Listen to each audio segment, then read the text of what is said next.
O que que a Iana, que tem mais de 40 anos e vai entrar nessa nova fase da vida, o que que essa Iana quer? Qual que é o estilo de vida que ela quer construir? Com qual minha versão do futuro eu quero me encontrar? Então, foi a partir daí que eu comecei a construir, a trabalhar para ser essa pessoa com quem eu gostaria de tomar um café no futuro.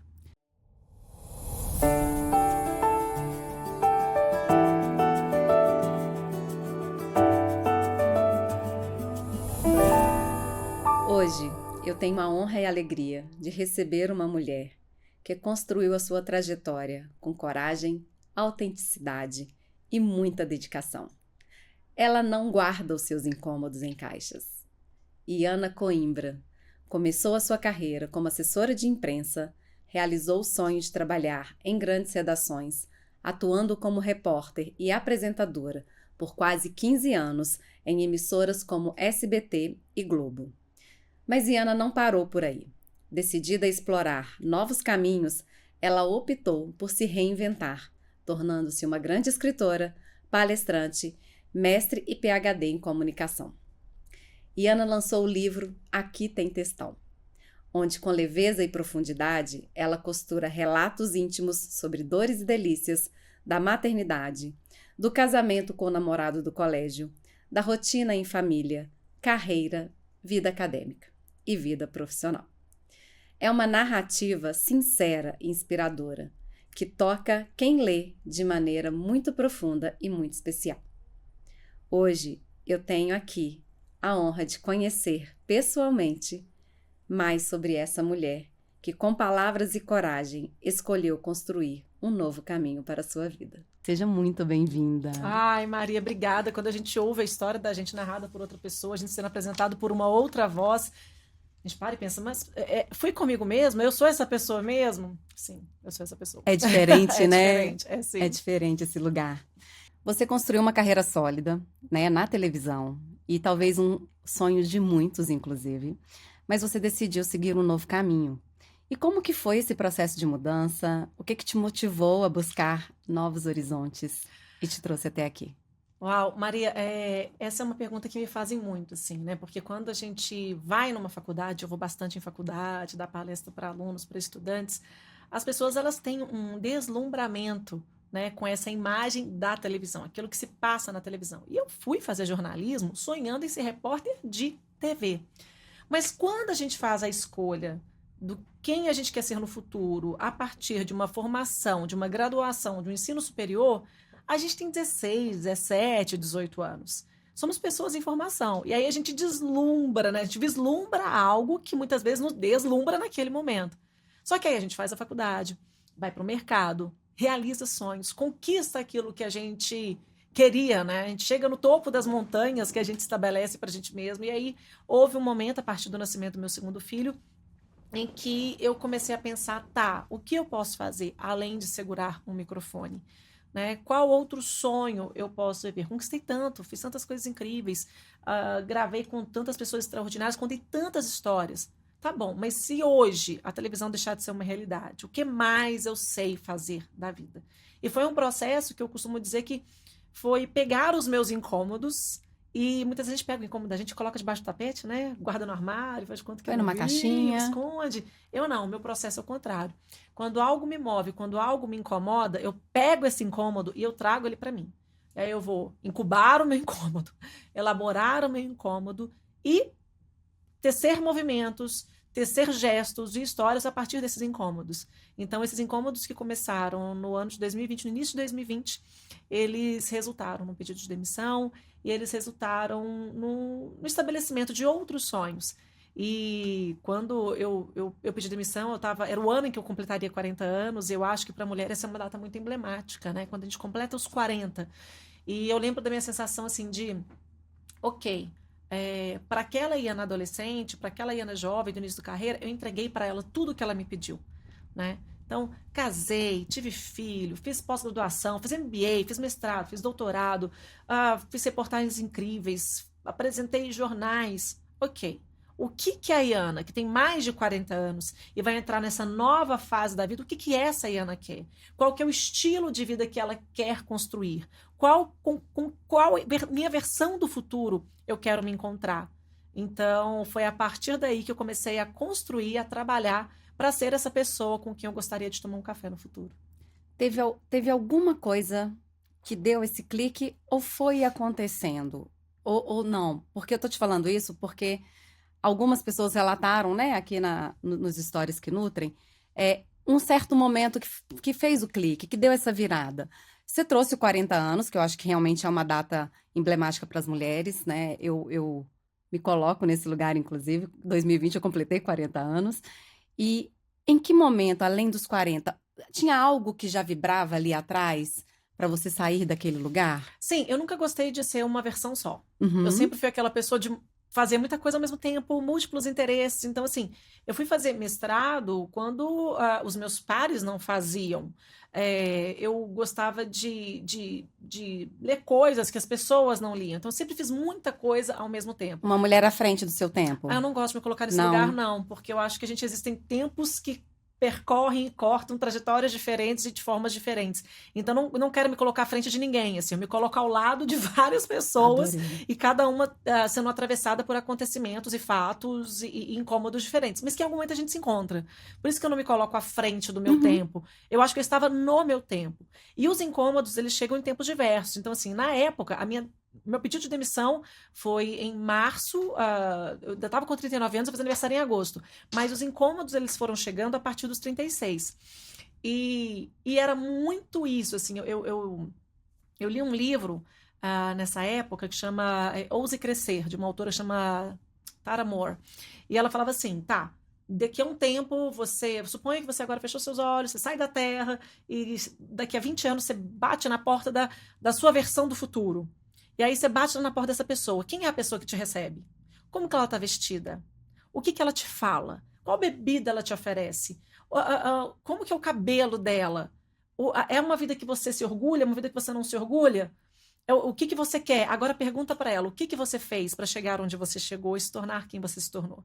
Então era um exercício mais ou menos assim. Eu lembro que eu estava com meu bebê recém-nascido em casa, aquela soneca, ele estava dormindo no meu colo na rede, eu lendo um livro assim, querendo aproveitar cada segundo, porque a maternidade, ela sempre gerou em mim essa sensação de estar parada. O período da licença maternidade dos meus 2 filhos foram períodos de angústia, porque eu estava tentando encontrar quem era essa nova versão depois de ter parido, né, depois de me tornar mãe. Então, da Catarina de sair ter perdido um filho, né? Eu perdi minha primeira gestação, do segundo para esse bebê sonhado chegou, e do Nicolas, ok, mãe de 1 para agora mãe de 2. Então, é esse momento muito de transição, né? E quando eu li esses questionamentos me ajudaram a fazer o que eu chamo de traçar um plano de voo para chegar àquela versão que naquele momento faria sentido eu me tornar. Então, quando eu parava e pensava, tá, a Iana, vamos aqui, para arredondar o número de 60 anos, segurando o microfone, faz sentido? A Iana de 60 anos quer estar de plantão aos fins de semana?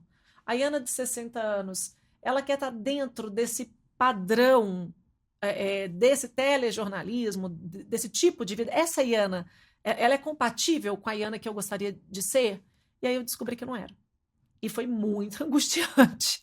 Quando eu descobri que eu não era, que eu falei, ok, e agora? Eu vou fazer o quê, né? Vou fazer o quê? O que eu sei fazer para além disso?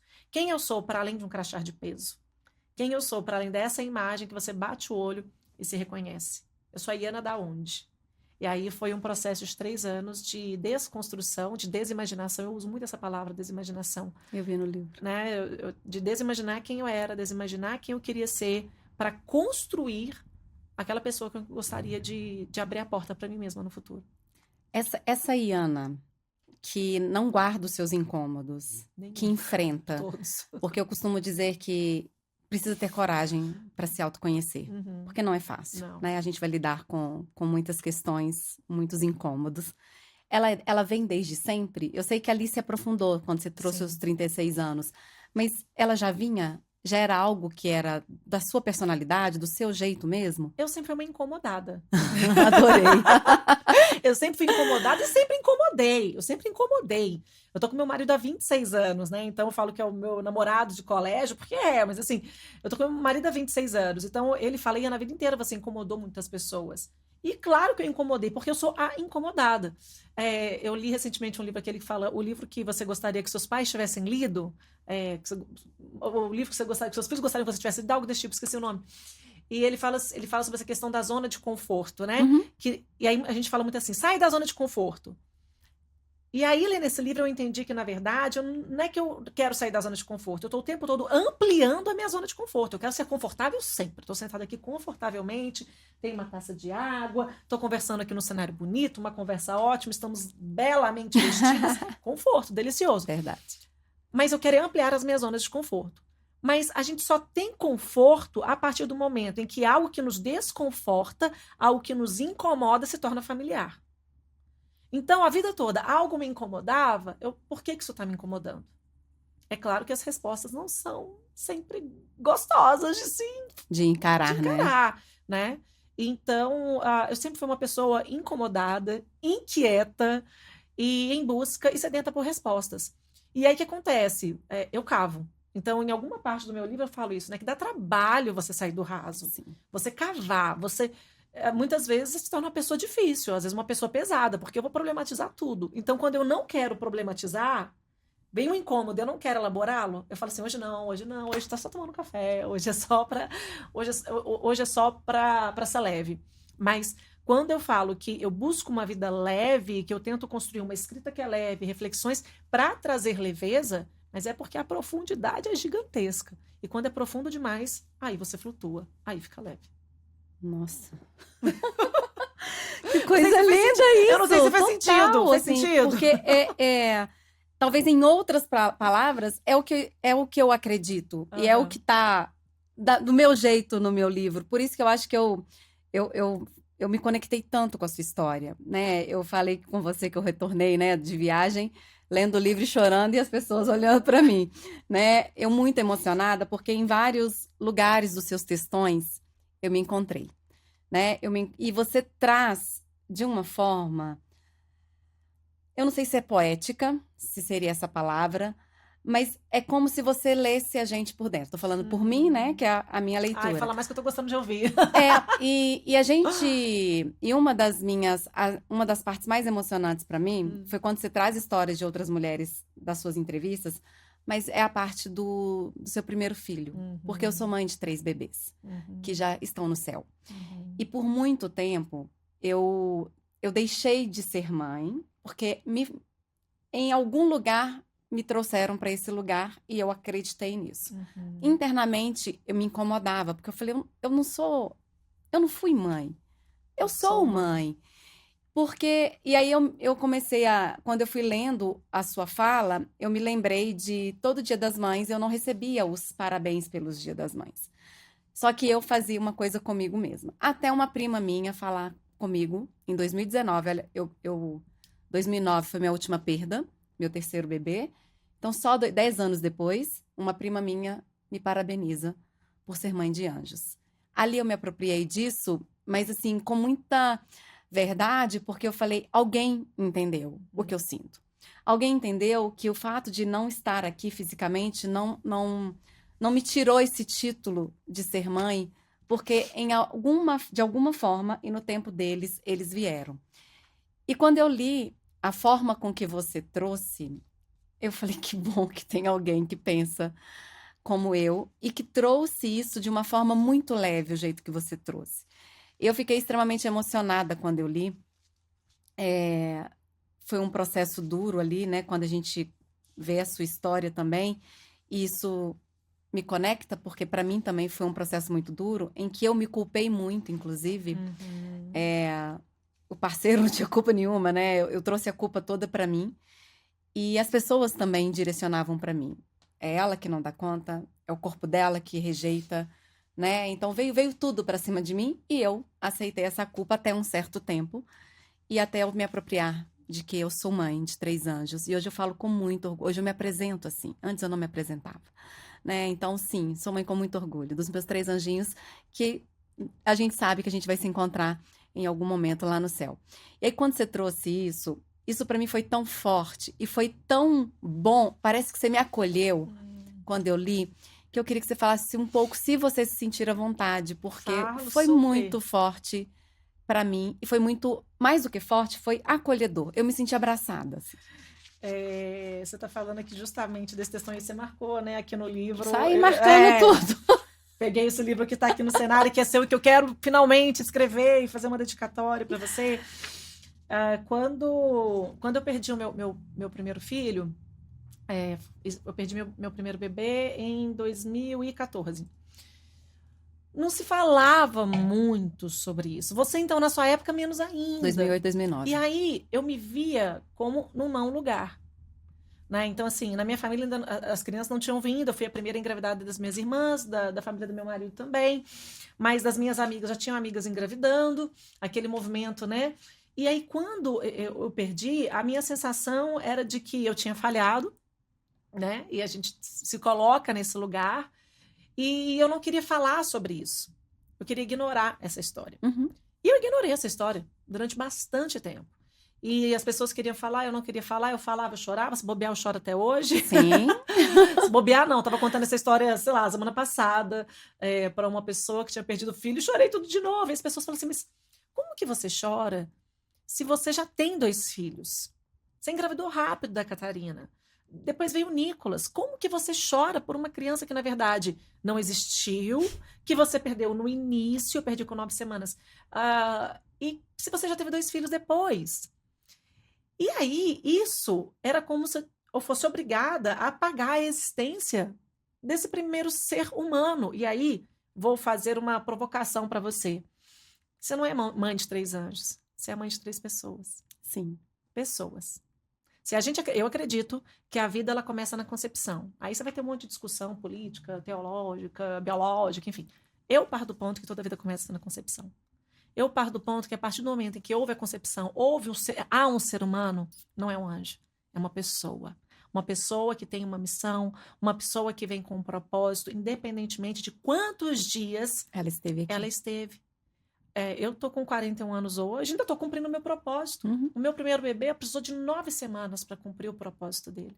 Nessas 9 semanas, eu fui apresentada pelo bebê, que chama, a gente não sabia se era menino ou menina, mas que a gente chama de petit bebê, a gente deu um apelido.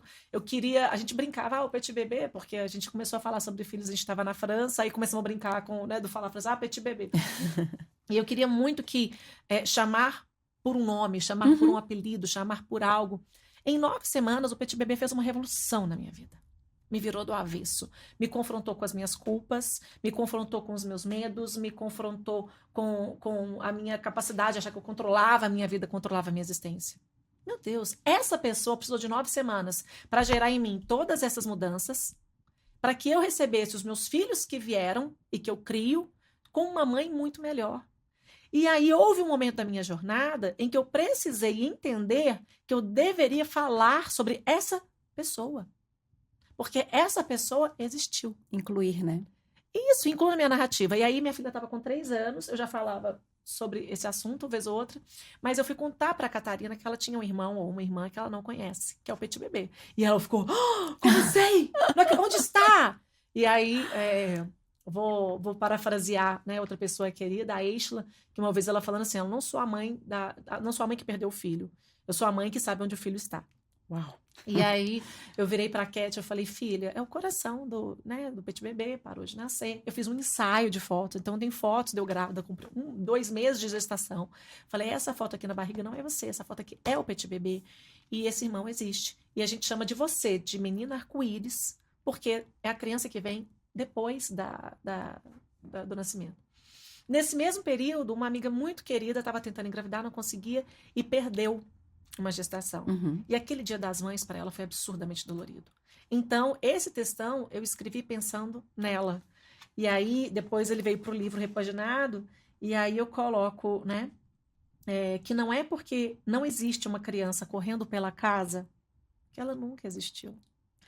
Não é porque nunca se escutou o chamando de mamãe que esse título não seja merecido ou não. tenha pertencido. Não é porque o coração parou de bater, que a gravidez não vingou, detesto essa expressão, inclusive, que os tratamentos não evoluíram, que a maternidade não foi uma realidade. Não se foi mãe, se é mãe de um filho ou filhos que nunca deixarão de pertencer, ainda que sequer tenha tido tempo de dar-lhe nome, ainda que o esperado encontro, olho no olho, se dê só no céu. Então, você não tem anjos, você tem pessoas. E essas 3 pessoas, eu tenho certeza que elas existiram com um propósito, que elas cumpriram o que elas precisavam de cumprir nesse tempo determinado. E todos os dias das mães, todos os dias que você quiser, você pode virar para você e falar: obrigada, eu sou mãe, eu não fui mãe, eu sou mãe. E recentemente foi muito bonitinho, eu contei essa história para meu filho caçula, o Nicolas, e aí eles olharam para o meu quarto, assim, na cabeceira da minha cama, e veio um reflexo, um flare, assim, e ficou um arco-íris na cabeceira da minha cama. E nisso meu filho gritou e falou: mãe, Jesus deixou o petit bebê mandar um sinal para brincar com a gente. E foi o jeito que eles leram aquilo ali. E eu falei: o que vocês vão fazer? Vamos brincar! E eles pularam na minha cama. Pega o lenço aí que eu pego aqui.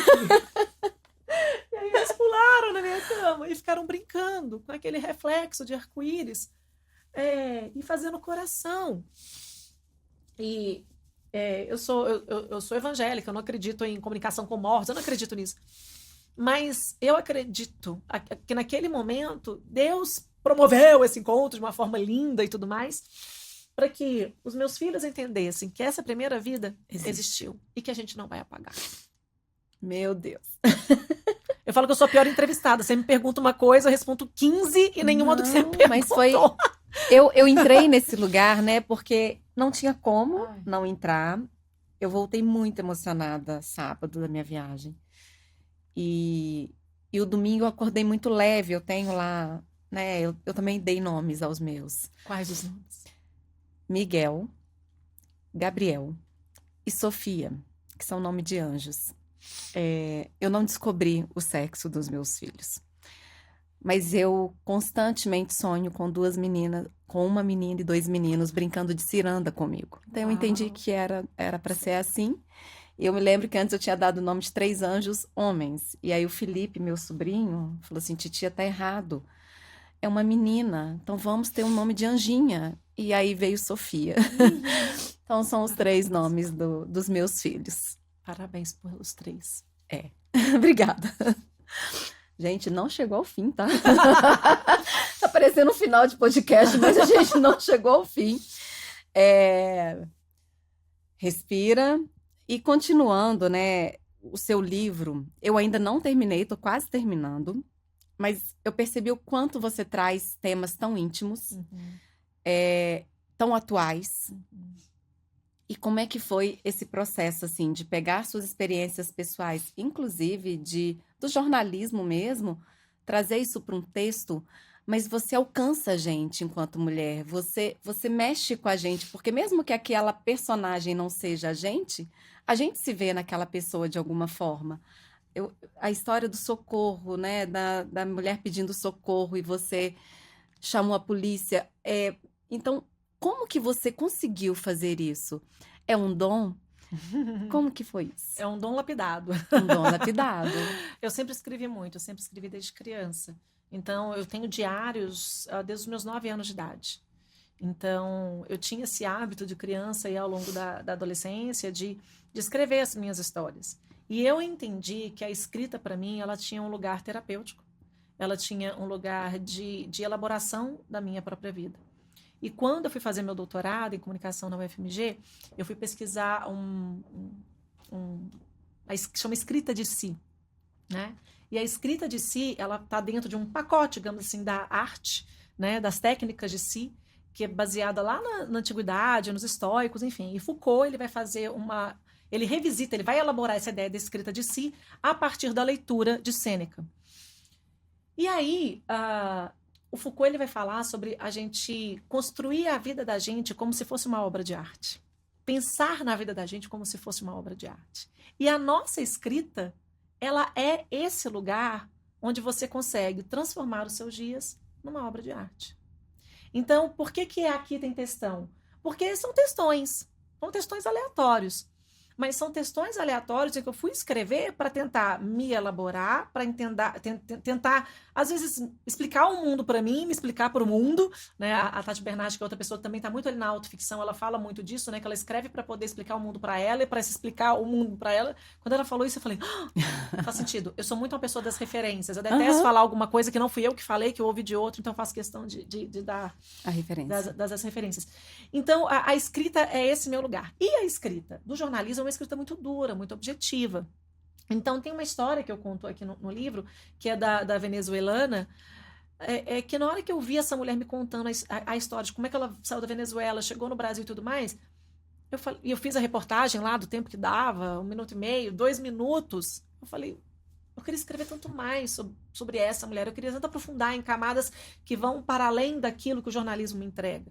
E, por outro lado, eu tinha escrita acadêmica, porque nesse período, fazendo meu mestrado e meu doutorado, que eu fui estudar, porque eu tinha muito medo de emburrecer. Eu queria aprofundar, eu sempre fui a pessoa da profundidade. E aí, então, você tinha essas duas escritas, uma muito objetiva e a outra muito acadêmica. E a escrita acadêmica, ela é distante, né? Ela é uma escrita arrogante, é quase tipo assim, escrevo para ninguém me entender, para só quem é muito intelectual me entender. Eu sempre detestei isso. E aí eu me encontro nessa escrita, que é uma escrita de si, trazendo aqui Foucault para a conversa, mas que é uma escrita psicanalítica também, porque eu estou ali me analisando e me colocando nesse lugar. Eu acredito, Maria, que tudo fala com a gente. Eu acredito que se a gente colocar reparo, se a gente prestar atenção no que acontece, estamos sendo inundados por histórias incríveis, personagens extraordinários, e riquezas que estão escondidas no nosso dia a dia e que a gente simplesmente deixa passar porque a gente perde a capacidade de nos deslumbrar. Então, eu quero me deslumbrar o tempo inteiro.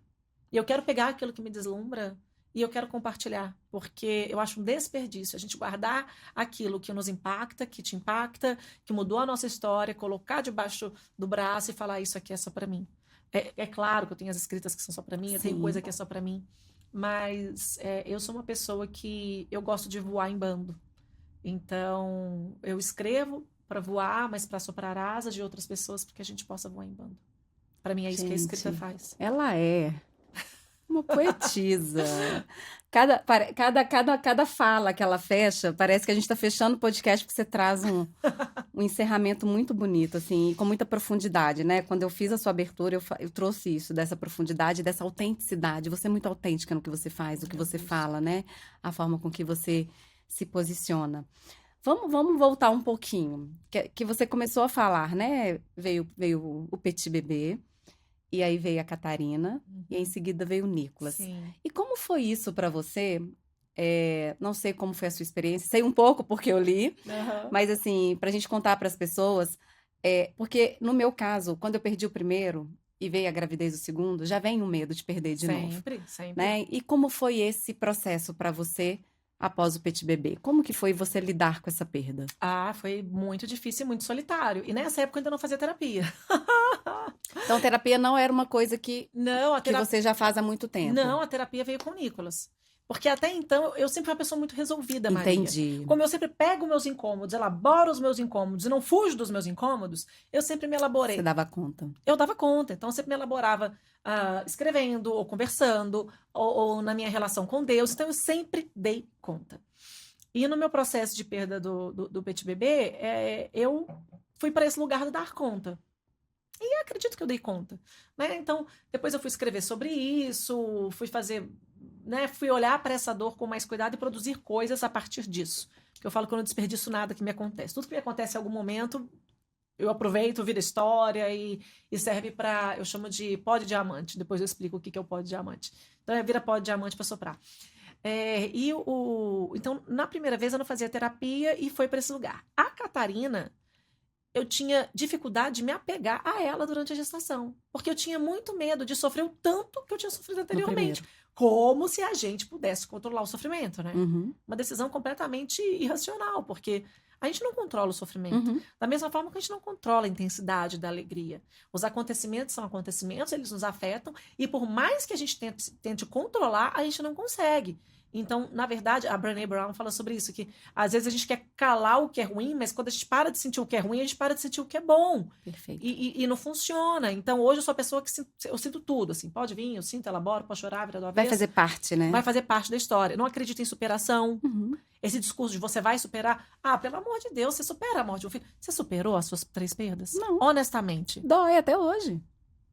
Uma mãe que perde um filho numa tragédia, vai superar? Não tem jeito. Quem perdeu os parentes para a Covid, vai superar? Eu acredito que a gente elabora esses acontecimentos na nossa história, a gente organiza esses episódios, nossos sentimentos nas páginas da nossa vida, considerando a nossa vida como a nossa principal obra de arte. A nossa principal obra de arte é a nossa vida, não é meu trabalho, não é o que eu fiz, não. É a forma como eu vivi e a forma como eu deixei essa vida ser observada, ser lida pelos outros e como eu a vivi com intensidade e autenticidade, que para mim é uma palavra que pega muito. Então, quando veio a Cat, o positivo eu não celebrei. Foi um positivo difícil. Por 2 razões. Primeiro, que eu tinha 15 dias numa nova empresa. E o segundo, porque eu tinha medo de perder. E eu lembro quando eu fui contar para minha médica, ela falou assim, Ana, calma, porque você já perdeu um. Uhum. Então, segura um pouco, assim, tanto o medo quanto a euforia. Calma, vamos com calma. Uhum. E eu só acreditei que a Catarina estava viva quando me entregaram ela. Depois do parto. Uau.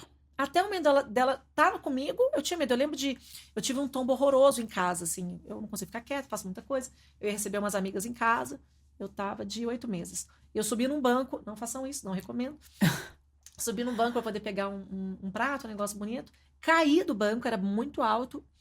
E virei instintivamente, caí. Quando eu caí, eu só chorava.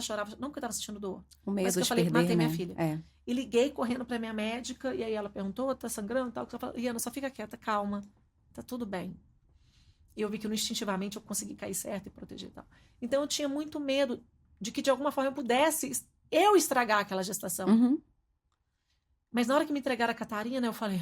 Oh! Tanto que o vídeo dela foi gravado e eu abençoo ali e falo pra ela, filha, você não me tirou nada. Você não me tirou nada. Você só trouxe, você não me tirou. Quando veio o Nicolas, eu tive um sangramento no início da gestação dele. E esse sangramento me apavorou. Me apavorou. E eu fui para o mesmo hospital onde eu tinha perdido o primeiro bebê, porque eu falei, se eu perder, eu não quero perder em outro hospital. Entendi. Eu quero acumular as coisas que a gente faz no inconsciente, né? Depois eu fui entender. Eu quero acumular as minhas experiências ruins num lugar só. Então, eu fui para essa mesma maternidade, e quando eu cheguei lá, vi que estava tudo bem. Mas o medo de perder existiu até que me entregaram os meus filhos. E o Nicolas nasceu com apneia, bradicardia e uma infecção seríssima. Ele foi para UTI, um parto cheio de nuances. Mas sabe o que eu fiz com tudo isso? Transformei na minha tese de doutorado. Aí eu fui para terapia para elaborar essas questões todas. E eu lembro que quando eu consegui entender as questões ali que me afetavam profundamente, eu cheguei para minha terapeuta no final, eu estava com minha tese de doutorado completamente parada, travada, eu estava ali analisando alguma coisa de telejornalismo na época. Eu parei, olhei para minha terapeuta e falei, você está uma excelente tese de doutorado. E ela falou, então faça, então escreva. E foi o que eu fiz. Então... Mas como você se sentiu a ponto de entender que nesse momento você precisava de uma terapia, já que isso nunca havia acontecido? Tá. O nascimento do meu segundo filho foi um nascimento muito conturbado. E eu não tive acesso a todas as informações no momento em que elas aconteceram. Então, quando as informações chegaram e eu entendi o que de fato tinha acontecido, a culpa que veio sobre mim foi cavalar. Eu insisti muito por um parto natural que não tinha condições de acontecer.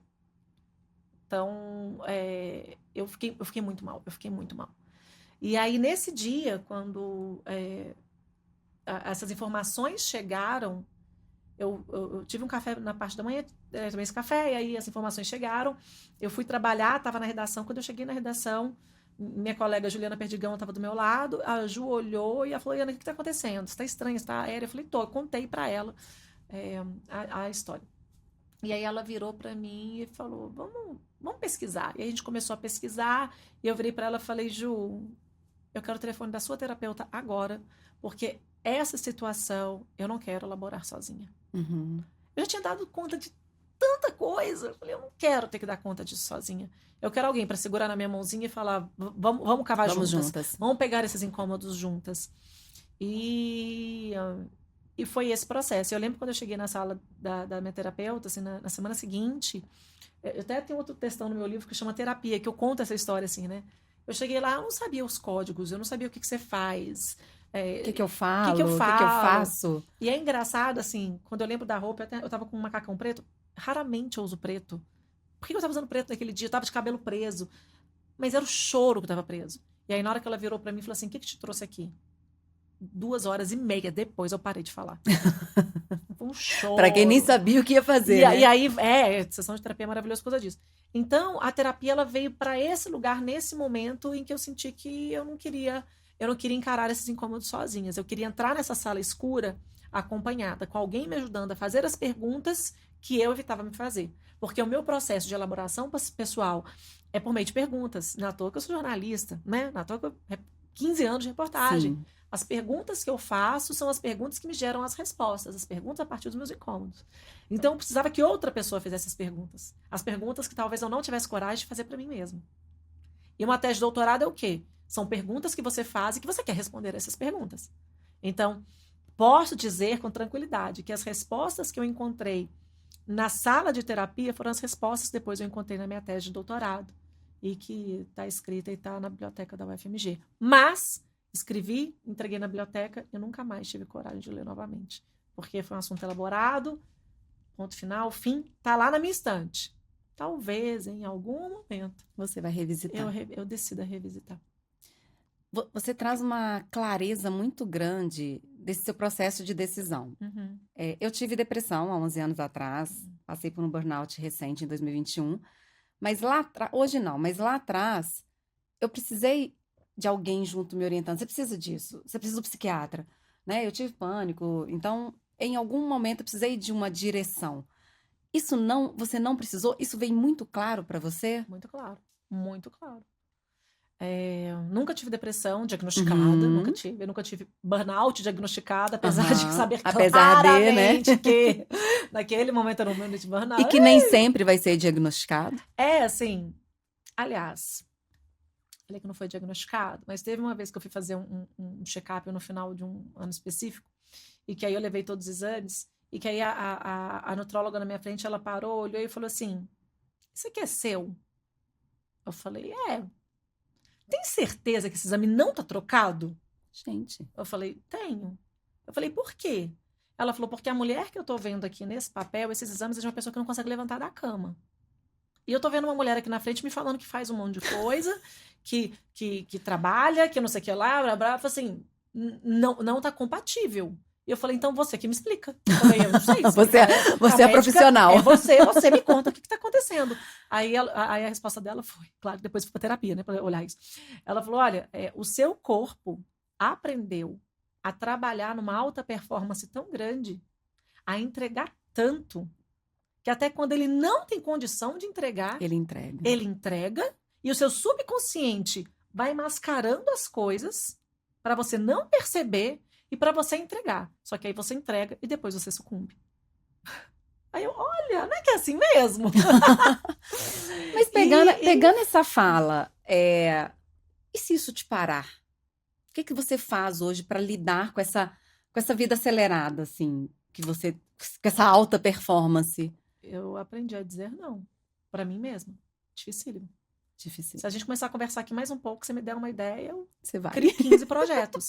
Eu crio muito. Você é muito criativa. Eu sou criativa, eu sou criadora, eu sou geradora, eu sou uma incomodada, eu sou uma inquieta. Ser eu é difícil, gente.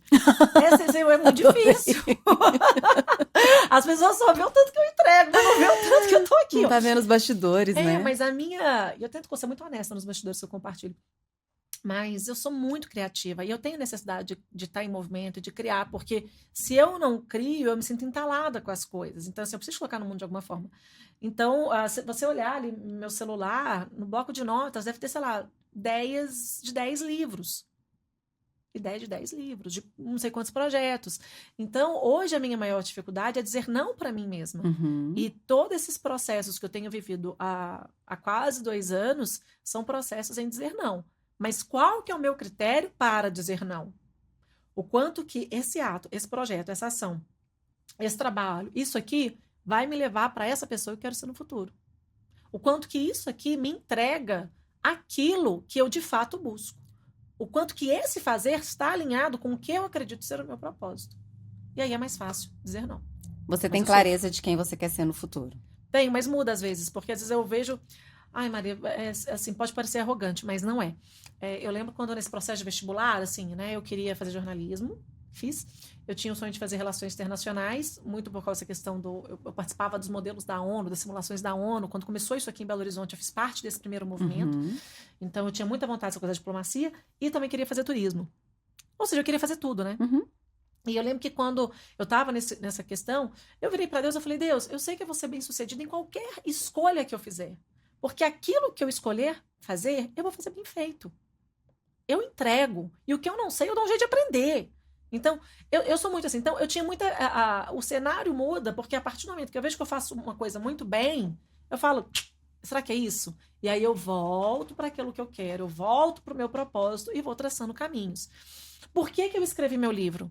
Porque eu trabalho, assim que eu saí da TV, eu sempre trabalhei como ghostwriter, assim, sempre, tem uns 15 anos que eu faço ghostwriting. O ghostwriting é você escrever um livro para uma outra pessoa, né? Então, por exemplo, você tem uma ideia ótima, mas você não tem tempo, não sabe como escrever, você me contrata, me paga, né, um belo do valor e eu vou escrever sua história. Agora, em 2024, são 3 livros que eu escrevi como ghostwriting, com ghostwriter. Então, no final do ano passado, eu já tinha escrito 2 livros como ghostwriter, eu já tinha saído da Globo, eu já tinha terminado minha tese de doutorado, e eu tinha esse monte de textão, eu falei, eu preciso escrever algo com meu nome na capa. E aí, o sonho de criança de ser escritora, eu falei, vou fazer agora, e fiz e entreguei.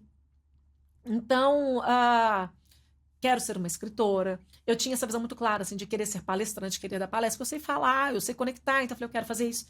Então, a minha agenda de 2024 foi uma agenda com muitas palestras, com muitos eventos. Então, eu tenho essa clareza. Às vezes, o caminho para chegar até lá, ele muda. Sim. Então, em alguns momentos, eu vou fazer curso online. Então, minha transição de carreira foi tão legal que eu transformei no curso de transição de carreira. Tudo que eu faço, eu dou um jeito de compartilhar. Então, eu tenho uma visão a longo prazo, mas eu tenho a minha visão de médio prazo, eu tenho a minha visão de curto prazo, e sabendo que a de curto prazo, a de médio prazo, ela pode se modificar para chegar na de longo prazo. Só que essas mudanças na de curto e na de médio também podem mudar a de longo, né? Porque é aquele efeito borboleta. Então, eu tenho muita clareza. Mas essa clareza, ela está o tempo todo em análise. Sendo reajustada. Sendo reajustada, sim. Tão criativa, mas tão acelerada. Demais, socorro. Deus me livre de mim, eu falo isso com frequência. Deus me livre de mim, Deus me defenda de mim, Deus me socorra de mim, é difícil. Eu sei que o dizer não está sendo uma das ferramentas que você tem utilizado para te ajudar nesse processo. Sofrido, inclusive. Tem mais alguma coisa que você faça hoje que consiga te desacelerar a mente, principalmente? Porque, aparentemente, você é muito mental também. Sim. Né? E a criatividade é isso, né? A cabeça está criando.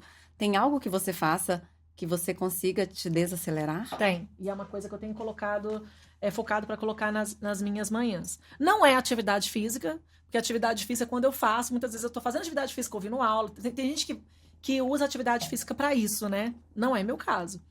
É o que eu chamo de devocional, que é o momento em que eu vou ter com Deus. Então, é o momento em que eu coloco uma música, eu vou ler a minha Bíblia, eu vou fazer minha oração, e aí é o momento em que eu tento desconectar do que está aqui, né, com as imanências da vida, para me conectar com a transcendência, com aquilo que vai para além.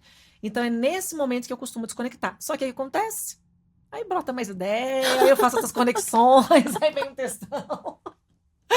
Mas esses momentos, assim, de que eu chamo, né, de o meu devocional, eles me fazem uma pessoa melhor, eles me trazem para o centro, né? Eu sou uma pessoa da experiência, Maria. Para mim, tudo... eu não sou aquela pessoa que vai te comprar um presente, mas eu sou aquela pessoa que vai te convidar para uma experiência. Imagina o que é ser meu filho, o que é ser minha filha.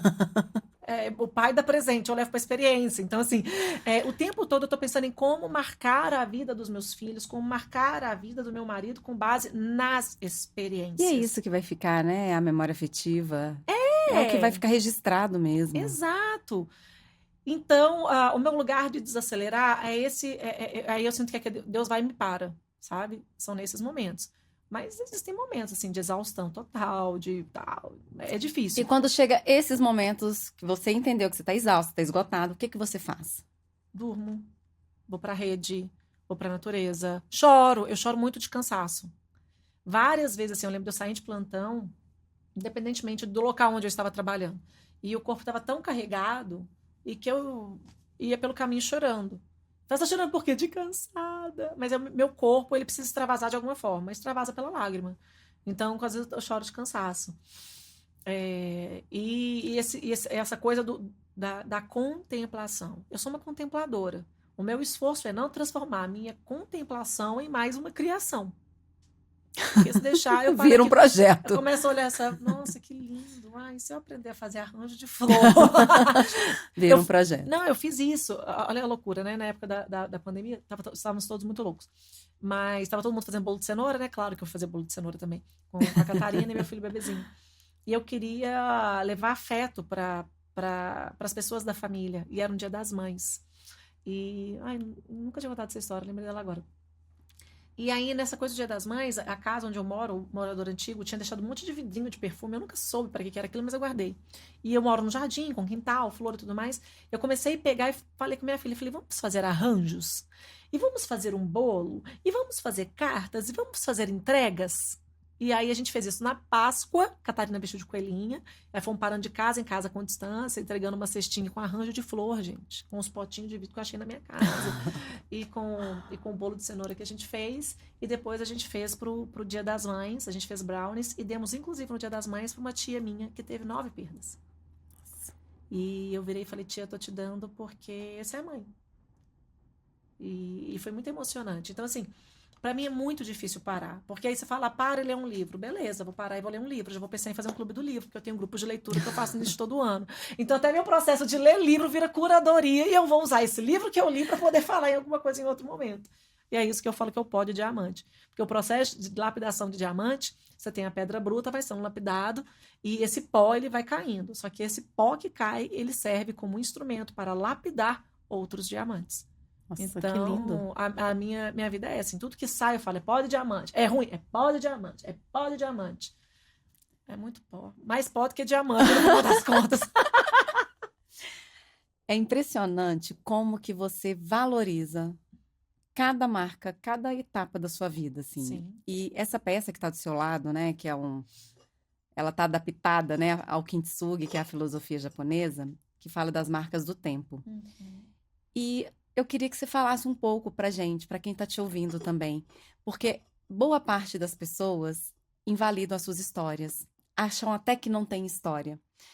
E como que você faz para trazer esse valor? Porque você valoriza e essa valorização que você faz, ela contribui muito com o outro. Porque na hora que você externaliza, na hora que você conta, a gente se conecta e a gente fala assim, opa, tem saída aqui, dá para fazer dessa forma, né? Olha a aula que você me deu hoje sobre ser mãe, você já me trouxe um outro olhar, que eu já não vou falar mais que eu sou mãe de anjos, eu sou mãe de 3 filhos. E olha, por isso que eu falo que a gente cura camadas, né? São etapas que a gente vai curando. Me fala um pouco disso, porque para mim você é a personificação dessa peça que fala das marcas do tempo, com fios de ouro, né? Então tem esse valor mesmo, né? O tempo, a nossa jornada. Como que você faz para trazer esse valor e não invalidar o que você vive? Eu não invalido nada, Maria. Cada experiência horrível, né? Tem coisa de... A primeira coisa, o que é ruim é ruim. Sim. O que é ruim é ruim. Perder um filho é péssimo. Passar por uma separação, um divórcio é horrível. Enfrentar uma doença é horrível. E aí, muitas vezes, esse processo de ressignificar, e eu confesso que eu tenho uma birrinha dessa palavra, ressignificar, assim, porque eu acho que a gente fica na obrigação de querer ressignificar tudo e transformar tudo que foi ruim em coisa boa. E tem coisa que é ruim, É ruim. ponto final. Então, eu tenho cicatrizes. Eu tenho uma cicatriz aqui, eu erro o dedo, esse aqui, na mão direita. Tem uma cicatriz de um acidente de ônibus que eu sofri. Estava eu e minha irmã e uma amiga indo para São Paulo. Sofreu esse acidente, ficou essa cicatriz. E aí eu lembro de uma vez que teve uma coisa, alguém perguntou assim, você quer tirar essa cicatriz? Eu falei, não, deixa ela aqui. Ela me conta dessa fase da vida, desse acidente que teve e que a gente ficou bem. Minha cicatriz, minha cesariana é ridícula, ela é horrorosa, é muito feia. Já pensei em arrumar algumas vezes. Depois eu paro e falo, gente, essa cicatriz, ela me conta desse parto que mudou a minha história, desse filho que foi para UTI e que foi difícil. Então, é muito ruim quando a gente tenta invalidar as nossas histórias, porque é como se a gente quisesse. Tem as coisas que eu não gosto, né? As birras que eu tenho são muitas. O foguete que não tem ré. É como se a vida fosse só. Só crescer, é só pra cima. Eu quero dar passo pra trás, né? Opa, Poxa, calma, deixa eu recuar. Me deixa dar passo pro lado, Uhum. pra trás, pra frente. Deixa eu fazer piruetas, me deixa eu fazer duplos mortais escarpados. Então, eu não quero apagar o que foi ruim e dar um nome bonito. Primeiro, o que foi ruim é ruim. Ponto. E faz parte o sofrer, né? E eu não quero Tem que passar. Mas eu não quero ter aprendizado de tudo também, não. Eu estava conversando, esses dias estava na casa de uma amiga que está enfrentando um diagnóstico muito difícil da esclerose lateral amiotrófica, uma doença degenerativa, incurável por enquanto. E estávamos nós duas, eu estava deitada na cama dela, ela estava lá deitada, fazendo massagem no pé dela, e a gente falando do caminho que a gente evoluiu, tal, não sei o que lá. Aí ela virou para mim e falou, Iana, porque como você diz, cara, seria tão melhor se a gente não precisasse de evoluir, né? Deixa a gente atrasadinha lá atrás, mas sem doença, sem problema, sem nada. Só que é o lugar do conforto. Sim. O desconforto vai vir, o incômodo vai vir. Então, eu não quero sair da minha zona de conforto. Eu quero ampliar a minha zona de conforto. Uhum. Mas eu não vou varrer minhas histórias horríveis para debaixo do tapete. Eu lembro de uma vez que uma pessoa mandou uma mensagem no Instagram e ela falou, teve essa vez aqui que você agiu de uma forma errada comigo. Eu falei, que bom que você me procurou, deixa eu te pedir desculpa. Eu falei, aquela versão estava muito ruim ainda na vida. Aquela versão tinha que melhorar um cadinho ainda, então você me perdoa. Por anos eu esperei a chance de poder pedir desculpa para aquela pessoa que eu lembro que eu ofendi por causa de um erro meu. Eu falei, você consegue me perdoar? Aí ela, sim. Eu falei, ótimo, resolveu. Então pronto. Mas foi ruim. Né? Sim. Então, o que eu acho bonito da gente pensar nesse tipo de peça e nesse tipo de filosofia, mais que uma peça, né? Uma filosofia. Mais que uma peça. É a gente olhar que as rachaduras, elas existem, mas a gente pode preencher as rachaduras com Durepox, que é cinza, é feio, é horroroso, com cola, que não vai colar, ou então a gente pode pegar o ouro, que é dar valor para essas rachaduras. Eu dou muito valor para as minhas rachaduras porque elas me custaram muito. Por isso, quando alguém fala comigo esse fim de semana, eu ouvi, fui dar uma palestra no interior de São Paulo e falaram, você não parece ter 41 anos. Eu falei, pelo amor de Deus, tem que parecer. Porque se eu vivi 41 anos, cheguei até aqui, penei para chegar aqui, evoluí, cresci, não tá parecendo, tô parecendo uma menina de 20, não me põe nesse lugar não. 41. Quero fazer 42, quero fazer 43, quero fazer 120. Eu valorizo as minhas marcas. Mas vou usar botox, vou fazer labial, tudo que eu puder para suavizar essas marcas do passar do tempo, mas para trazer longevidade. Para mim, eu vou fazer. Mas não é para poder apagar o que eu vivi. Mas para te fazer bem. Não, e é para trazer ainda mais brilho pro que eu tô vivendo. É Maravilhoso. pó de diamante. É pó de diamante. Não é para trazer peso, não é para esconder. Eu não tenho problema nenhum em falar das minhas falhas, dos meus erros, dos meus equívocos, das minhas mudanças de opinião e das minhas mudanças de ideia. Uhum. Nenhum, Maria, nenhum. Uma pessoa que eu já errei muito pode chegar aqui agora e falar, naquela época você fez isso, isso, isso. Eu vou falar, fiz mesmo. Fiz mesmo. Não tem desculpa. Foi horrível. Se você consegue me perdoar agora e a gente juntas aqui nessas novas versões, construir uma nova história, eu tenho feito isso. Uau. Bom, estamos chegando aqui no finalzinho. Não dá vontade de parar. E Ana tem muita história. Aliás, ela traz a história com muita profundidade. A gente quer ficar só ouvindo. Mas o que te nutre e te faz continuar, mesmo em meio às mudanças e os desafios da vida? Primeira coisa, meu relacionamento com Deus é minha base. Assim, quando você tem, no meu caso, né? Eu acredito que quando a gente, de acordo com a minha perspectiva de vida e meu olhar para a vida, quando você tem uma relação com Deus que te sustenta, independentemente das situações, é isso que vai ser a sua base. Então, eu lembro da situação até de quando a Priscila, essa minha amiga, começou a usar cadeira de rodas. Estávamos em Curitiba, um espetáculo, roteirizei um espetáculo de dança a partir de um conteúdo de um grupo de leitura que eu tinha feito sobre recomeço, e estrear esse grupo de leitura, esse espetáculo lá, uma companhia maravilhosa, a Companhia Barack, 120 bailarinos no palco, um negócio maravilhoso. E a Priscila estava indo comigo e ela falou, olha, eu vou precisar da cadeira de rodas, andar tá difícil, a gente arrumou a cadeira. Quando ela sentou na cadeira, a gente foi para museu, a gente foi para ópera de arame, a gente foi para tudo quanto era lugar. E aí, quando ela estava indo embora, eu virei para ela e falei, Pri, para mim, a fé é essa cadeira de rodas. Muitas vezes ela não muda o cenário, não mudou o seu diagnóstico, não mudou a sua doença, mas ela fez a vida ser mais leve. você foi para museu, a gente passeou, porque tinha uma cadeira de rodas Pra te te empurrando, locomover.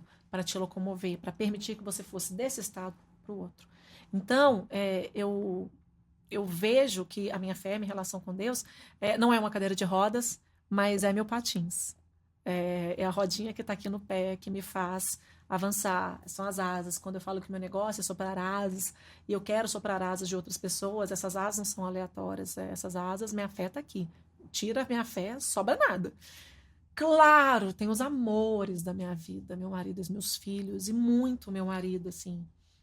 Eu tenho muita clareza de que eu amo os meus filhos, são maravilhosos, mas eu falei isso hoje cedo com o Fred.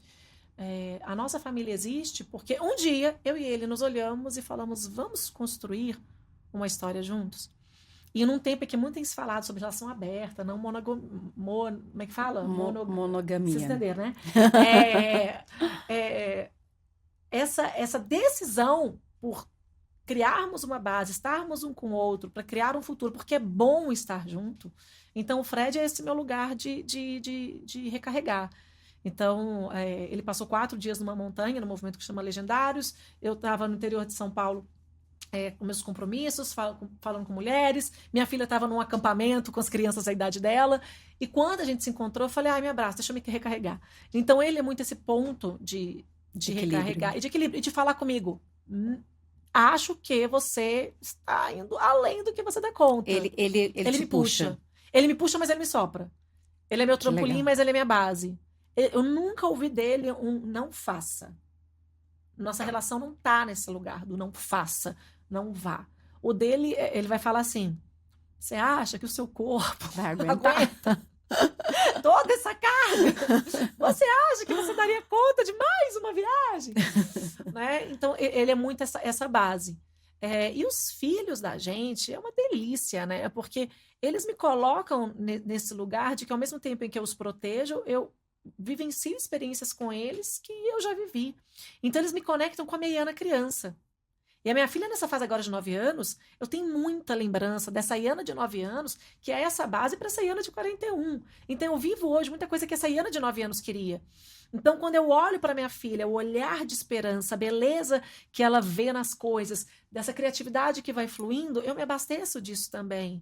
E eu falo, uau, uau, continua fazendo sentido. Então, tem irmãs, amigos, enfim, eu falo que a gente tem que ter pessoas que nos reabastecem, né? E nos recarregam, Que nos né? recarregam. Então, eu tenho amigas que me recarregam de frações da minha vida. Eu tenho um marido que me recarrega de frações da minha vida. Tem meu pai, minha mãe, minhas irmãs que me recarregam de frações da minha vida. Mas, na minha visão, muito clara, na minha experiência, quem tem o poder de me recarregar em todas essas esferas é Deus.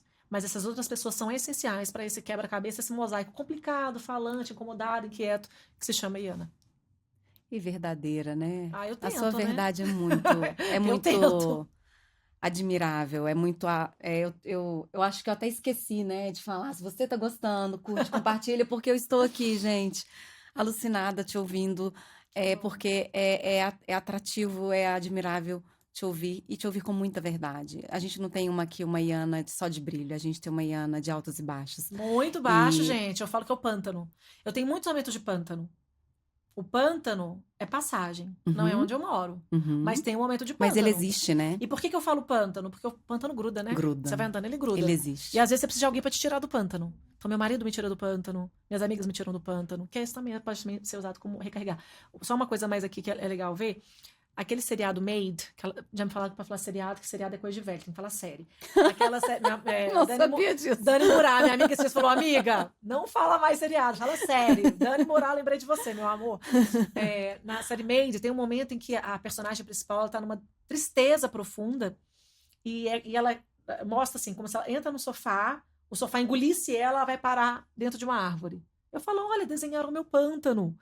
E é esse momento É que às vezes a isso. gente vai. A gente é engolido pelo sofá, engolido pela vida, a gente vai lá pro pântano, fica lá. Mas ele não pode ser morado. E eu não faço morada no pântano. Ele vem, acontece, Ele é existe, passagem. tal. Ele vem, passo. E aí, geralmente, eu saio do pântano carregando alguma coisa. Alguma história, alguma Faz vivência, parte. uma questão, né? O que gerou esse incômodo. Bom, uma Iana tão de verdade. Uma inspiração, acho que para muitas mulheres, né? Hoje eu consigo te admirar ainda mais do que eu já te admirava, por todo o contexto que você traz da sua história. no mundo que a gente tem liderado o adoecimento mental, nós mulheres, e que o tempo tem se tornado algo tão escasso, que mensagem que você deixaria para essas mulheres? Te convido a olhar para a câmera principal, para a gente poder deixar essa mensagem de inspiração e de verdade para tantas outras Ianas. Ai, Jesus, que difícil. Se você é uma Iana, desculpa, deve estar difícil você, não, brincadeira. A gente tem que encontrar aquilo que faz sentido pra gente. Parar de querer ser quem a gente não é, parar de querer ser quem disseram pra gente ser, parar de seguir padrões que nós estabelecemos quando éramos crianças, adolescentes ou no início da juventude. A gente precisa se reconectar, se encontrar e se reconhecer nas novas versões que estão nascendo o tempo inteiro. É muito sedutor viver uma vida sem pausas, é muito sedutor viver uma vida pautada pelo discurso da alta performance. Isso é bonito, isso é legal, todo mundo te admira. Mas o custo que se paga por isso é muito alto. Por isso que a gente tem que aprender a se falar não, a encontrar aquilo que nos abastece, a encontrar aquilo que nos recarrega, a reconhecer as pessoas que nos devolvem para a gente mesmo, mas acima de tudo, criar uma relação que vai para além dessa imanência dessas relações pessoais, mas que se ancora também na fé. Uma pessoa sem fé, gente, uma pessoa que não acredita que existe algo para além daquilo que existe hoje, é difícil, né? Porque quando a gente olha para o lado, os nossos contextos são muito difíceis. A gente vê queimada, a gente vê situações de depressão, a gente vê pessoas adoecendo. Quando a gente olha para muitos lugares, a impressão que dá é que só vai piorar, é que não tem solução. Mas não, tem solução. A gente não precisa viver correndo o tempo inteiro. A gente não precisa superar todas as nossas dores. A gente não precisa ser a Mulher Maravilha. Pode rasgar a capa. Eu rasguei a minha há bastante tempo. Eu rasguei e tá embora. Não quero capa nenhuma. Não me chama de guerreira, não gosto. A gente não precisa ser guerreira. Na realidade, a gente precisa de lembrar que nós somos pessoas. E as pessoas, elas precisam de dignidade. A gente precisa de ter orgulho das nossas histórias. A gente precisa de olhar para as nossas cicatrizes e encontrar beleza nas nossas cicatrizes. Porque aí sim a gente dá conta de viver. E tem uma coisa que eu falo muito, e eu quero encerrar deixando essa mensagem, que sempre tem um depois. Nossa. Bom, pra gente fechar, eu queria que você não precisa cantar, se Pelo você amor não de Deus, quiser. Não, vocês não querem, não é eu que não quero, vocês não querem que eu cante. Mas tem alguma música que hoje te representa, o seu momento atual, e que te traz alguma mensagem que te afaga mesmo, que vira algo ali junto no seu dia a dia, para ser um mantra mesmo? Antes do meu marido ir para essa experiência nas montanhas, eu precisava de fazer um monte de coisa e fazer minha vida sempre muito cheia e tal. E aí eu lembrei de uma música que ele que me apresentou, que chama Fall Like Rain, de uma banda chamada Passion. E aí eu falei, quero ouvir essa música porque eu queria lembrar dele, assim, trazê-lo para pertinho, já ir longe. E essa música tinha uma frase que fala assim, May I never lose the wonder of your presence. E é uma música cristã em que ela fala, então, que eu nunca perca o maravilhamento diante da sua presença. E na hora que eu ouvi essa frase, eu falei, meu Deus, eu parei nessa frase. Falei, como a gente perde o deslumbramento diante de coisas que a gente não deveria perder. Então, essa música, e aí ela continua, né? Fall like rain, né? Então, falando aí, né? Venha como chuva. Fiquei pensando, a gente tá sem chuva há tanto tempo, né? Em Belo Horizonte, 6 meses sem chover. E a chuva é tão normal. E aí, quando a chuva vier, a gente vai ficar deslumbrado, maravilhado. E aí eu lembrei, quando os meus filhos nasceram, eu olhei para eles, eu fiquei maravilhada. Lembrei do positivo, do meu primeiro filho, maravilhamento. Lembrei da primeira vez que eu vi o meu marido no altar. Uau, maravilhoso. Então, como que a gente perde o deslumbramento? Então, essa música, que eu tenho ouvido ela no repeat, assim, né? Fall like rain, né? Fall like rain. Eu falo, Deus, eu não quero perder o deslumbramento.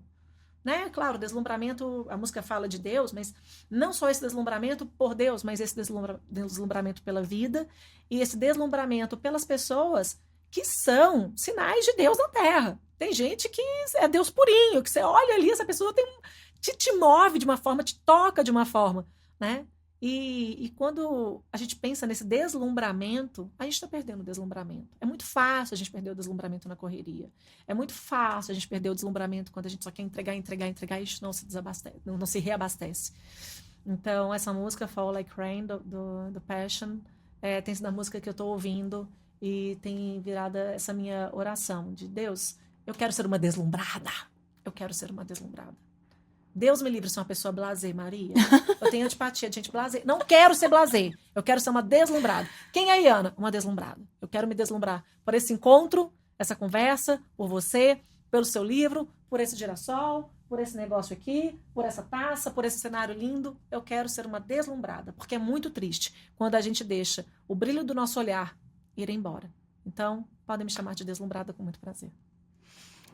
Uau! Bom, e é assim que a gente fecha o episódio de hoje. Eu tô aqui, ó, emocionadíssima e espero por vocês no próximo episódio. Este podcast é uma realização do Instituto Girassol e de marcas apoiadoras que acreditam neste projeto.